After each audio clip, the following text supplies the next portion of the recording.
ओशो की यह पुस्तक सिर्फ यौन विषय पर नहीं है, बल्कि यह मनुष्य के पूरे आंतरिक विकास की एक क्रांतिकारी व्याख्या है। इसका मूल संदेश यह है कि सेक्स, जिसे आज तक पाप और शर्म से देखा जाता रहा है, वह वास्तव में आत्मा की ओर ले जाने वाला एक सेतु बन सकता है, अगर उसे सही समझदारी और जागरूकता से जिया जाए। पारंपरिक धर्मों ने सेक्स को नकारा है, उसे दबाया है और उसे त्यागने की शिक्षा दी है। ओशो इस सोच का विरोध करते हैं। वे कहते हैं कि सेक्स कोई बाधा नहीं है, अज्ञान ही बाधा है। अगर किसी चीज को दबाया जाता है तो वह कुंठा बन जाती है और फिर वह अन्य विकृत रूपों में सामने आती है, जैसे हिंसा, शोषण, बलात्कार, मानसिक अस्थिरता और अपराध। ओशो का कहना है कि यौन ऊर्जा ही जीवन की मूलभूत ऊर्जा है। यही ऊर्जा संतान को जन्म देती है, प्रेम को जन्म देती है, और अगर इस ऊर्जा का रूपांतरण, ट्रांसफॉर्मेशन हो जाए तो यही ऊर्जा व्यक्ति को आत्मा से मिला सकती है।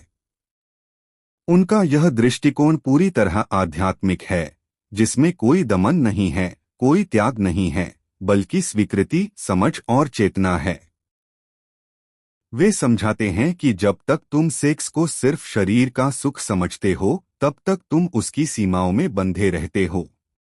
लेकिन अगर तुम पूरे होश से उस अनुभव को जियो, तो एक क्षण ऐसा आता है जहां शरीर मिटता है, मन रुकता है और एक गहन मौन उतरता है। वही पहला अनुभव है समाधि का।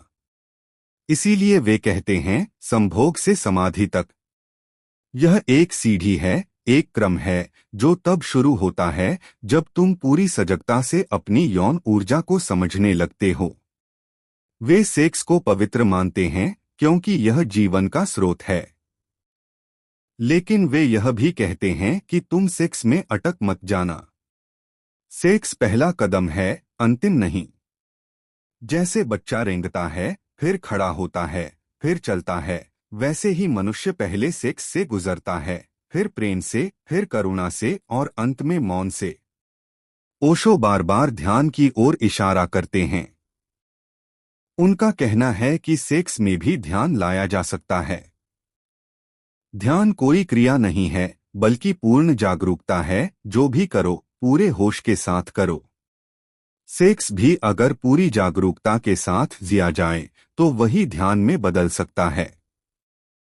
वे समाज के दोहरे मानदंडों की आलोचना करते हैं। एक ओर समाज सेक्स को दबाता है, दूसरी ओर हर जगह उसका व्यापार करता है। विज्ञापन, फिल्म, मीडिया, सब जगह सेक्स बेचा जाता है, लेकिन खुले रूप से बात करने की मनाही है। ओशो इस पाखंड के खिलाफ आवाज उठाते हैं।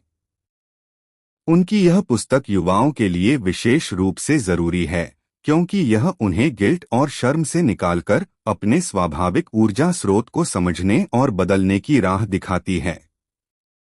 ओशो की भाषा स्पष्ट, ईमानदार और बिना किसी छुपाव के होती है। वह जो कहते हैं, पूरे साहस और सत्यता के साथ कहते हैं। ओशो यह नहीं चाहते कि लोग सेक्स में अटक जाएं, लेकिन वे यह भी नहीं चाहते कि लोग उससे भागें। उनका संदेश है, देखो, जानो, जियो और फिर पार हो जाओ। यही संभोग से समाधि की यात्रा है।